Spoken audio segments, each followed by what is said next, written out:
Hello friend, स्वागत है आपका आपके अपने चैनल पीएमसी मध्य प्रदेश में। और आज जो चैप्टर लेकर आई हूँ उसका नाम है ईश्वर का न्याय। और ये बहुत ही इंटरेस्टिंग चैप्टर है, मुझे तो बहुत ही ज़्यादा अच्छा लगा। चलिए स्टार्ट करते हैं। सर्वशक्तिमान ईश्वर दया, प्रेम और न्याय के सागर हैं। वे किसी के साथ अन्याय नहीं करते। बहुत से लोग सोचते हैं कि ईश्वर ने उनके साथ न्याय नहीं किया। उनके ऐसा सोचने का कारण ये है कि वे वास्तव में ये जानते हैं नहीं, वे जानते ही नहीं कि सही क्या है, गलत क्या है। लोगों द्वारा ईश्वर को अन्यायी मानने का यही असली कारण है। उदाहरण के लिए हम आपको एक आत्मा के बारे में बताते हैं जिसे हम सुरेश नाम देंगे। सुरेश धरती पर बहुत ही लोकप्रिय और विख्यात था। उसने विभिन्न दान पुण्य के कार्यों में हजारों रुपए का चंदा दिया था। उसने कई लोगों को रोजगार दिए और ज़रूरतमंदों को भोजन, कपड़े और घर दिए। अपने इन कार्यों की वजह से वह निश्चिंत था कि वह उच्चतम लोक जरूर हासिल होगा, उसे उच्चतम लोक जरूर हासिल होगा। जब पृथ्वी पर उसकी मृत्यु हुई तो उसके लिए भव्य समारोह के साथ उसकी अंत्येष्टि की गई। लोग कहते रहे कि वह बहुत ही पुण्यात्मा था। सुरेश की एक मूर्ति उस धर्मार्थ संस्थान में लगाई गई जिसकी स्थापना उसके सहयोग से हुई थी। जब सुरेश जीवात्मा जगत में आया तो उसने अपने आप को निम्न लोक में पाया। वह क्रोधित हुआ, चिल्लाया, कहाँ है ईश्वर का न्याय? मैंने इतने दान दिए कि धरती पर लोग मुझे पूजते थे और यहाँ ईश्वर ने मुझे इस नरक में रखा। आज कहाँ गया उसका न्याय? वह सबसे बड़ा निर्दयी और अन्यायी, वो बोला, वह ईश्वर के लिए बोला, वह सबसे बड़ा निर्दयी और अन्यायी है, वह क्रूर है। बहुत सी भली आत्माएं उसके पास पहुंची। उन्होंने उससे आग्रह किया कि वह शांत होकर उनकी बात सुने और ये जाने कि उसकी इस स्थिति के क्या कारण हैं। उन्होंने उससे कहा कि वे खुद से ये सवाल करे कि वह दान पुण्य क्यों किया करता था, इसके पीछे उसका क्या उद्देश्य था। सुरेश ने कहा, मैंने वे इसलिए किया ताकि मैं स्वर्ग जा सकूं, लेकिन देखिए मैं कहाँ हूँ। भली आत्माओं ने उसे समझाया, तुमने जो कुछ भी किया वे निस्वार्थ होकर नहीं किया।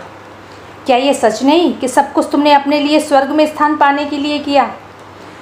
सुरेश ने जब जवाब दिया, हाँ ये सच है, लेकिन क्या हमारे धर्म गुरु, पुरोहित, दार्शनिक हमसे ये नहीं कहते कि यदि हम गरीब की मदद करें, उन्हें कपड़ा, रोजगार और रहने की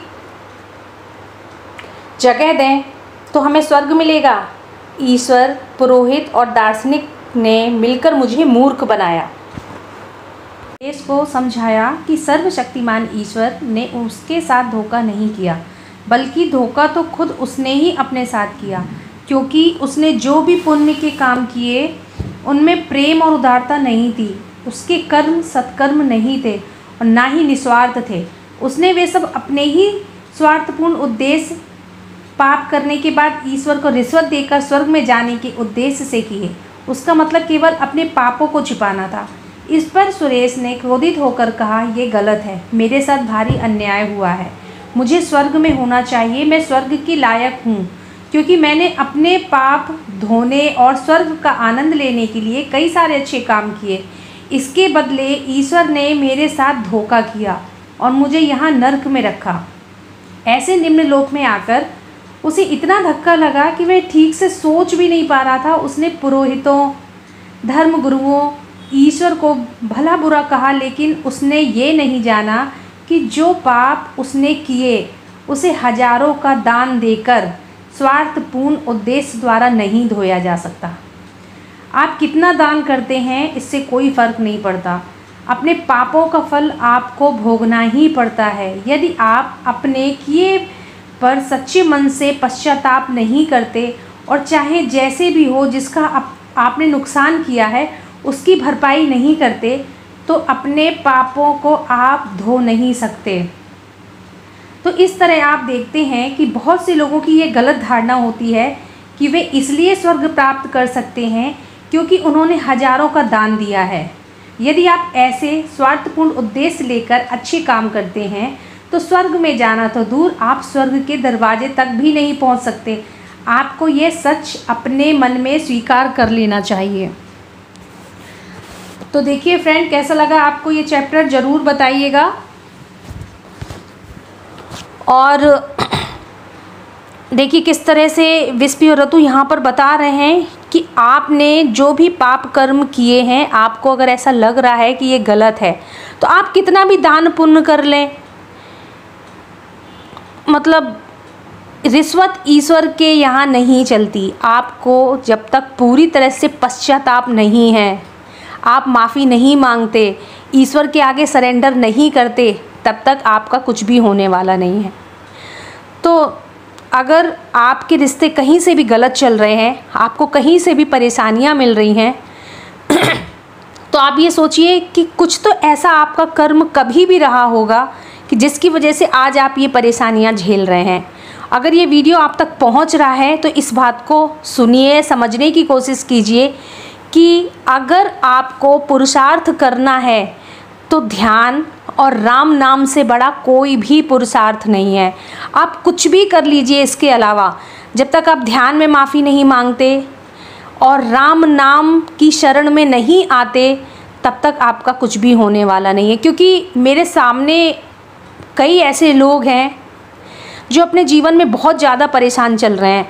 वो कभी इस मंदिर, कभी उस मंदिर और तीर्थ यात्राएं, लेकिन उनको अपने अंदर ये पश्चाताप नहीं है कि कभी मैंने कुछ गलत किया होगा।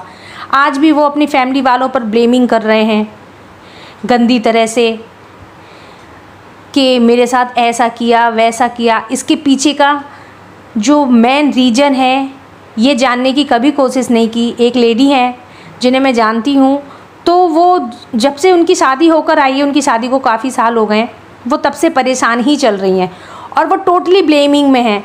पूरा टाइम मंदिरों में घूमना, तीर्थ स्थानों पर जाना, लेकिन वो अपनी गलती मानने को तैयार नहीं है कि कभी भी उन्होंने किसी के साथ कुछ ऐसा किया है जो उनका लाइफ टाइम इस तरह से निकल रहा है। तो देखिए, दूसरों पर इल्ज़ाम लगाने से कुछ भी नहीं हो रहा। अभी भी वक्त है, भगवान के आगे सरेंडर कीजिए और ध्यान में आइए और भगवान को ये फील कराइए कि हाँ, आप पूरी तरह से पश्चाताप में हैं, तो वो आपका कल्याण ज़रूर करेंगे। Thank you so much.